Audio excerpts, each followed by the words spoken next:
एक समय था जब लोग अखबार तो अखबार अंग्रेजी अखबारों के संपादकीय तक चाव से पढ़ते थे। इसमें भी कुछ लोग विशेष रूप से एक लेखक के विचारों की प्रतीक्षा करते थे, जिनके हर मत का शीर्षक होता था with malice towards one and all. ऐसा व्यंग लिखना खुशवंत सिंह के लिए बाएं हाथ का खेल था और वे किसी को भी नहीं छोड़ते थे, किसी को भी नहीं। नमस्कार, स्वागत है आपका TFI इतिहास एवं संस्कृति पर, और मैं चमन मिश्रा आज आपको खुशवंत सिंह की उस कहानी से परिचित कराऊंगा जिस पर बात नहीं होती।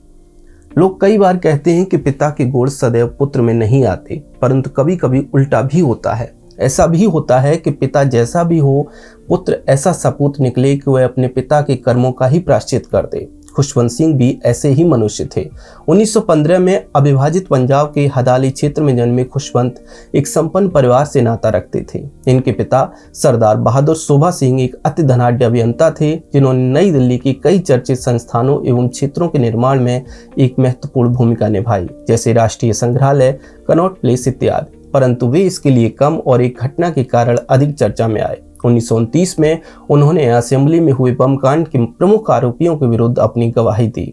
अब खुशवंत सिंह भी शोभा सिंह से कम नहीं थे। एक तो विदेश में शिक्षा, ऊपर से हर प्रकार की सुविधा, परंतु कई राजनीतिक घटनाओं, विशेषकर भारत के विभाजन ने उनकी विचारधारा काफी हद तक बदल दी। वे विशुद्ध नास्तिक नहीं थे, परंतु उन्हें ईश्वर के अस्तित्व में संदेह था। इसके साथ ही वे प्रखर राष्ट्रवादी भी थे।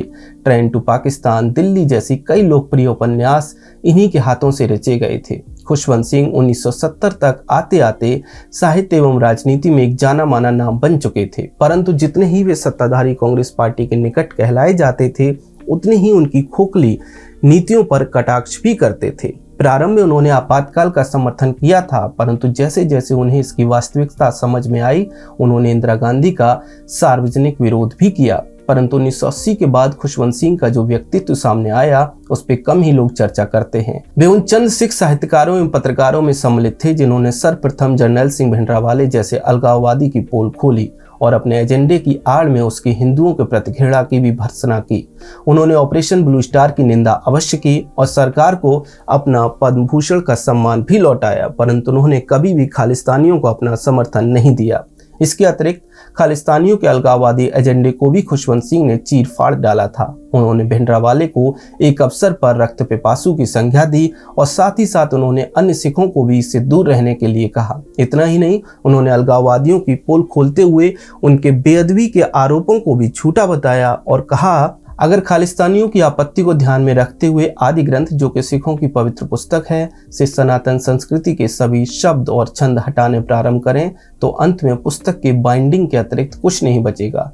कहीं न कहीं इसीलिए खालिस्तानियों के रडार पर अगर एक ओर KPS गिल थे, तो दूसरी ओर खुशवंत सिंह भी थे, परंतु उन्हें तनिक भी अंतर नहीं पड़ा और वे अपने व्यंग बाणों से सभी की धुलाई करते रहे। ऐसे ही 2014 में उनका देहावसान हो गया और सिख समुदाय का निष्पक्ष चित्रण एवं उनका प्रतिनिधित्व करने वाली एक प्रख्यात हस्ती सदा के लिए सो गई। आपको हमारा वीडियो कैसा लगा, कमेंट सेक्शन में अपने विचार अवश्य साझा करें।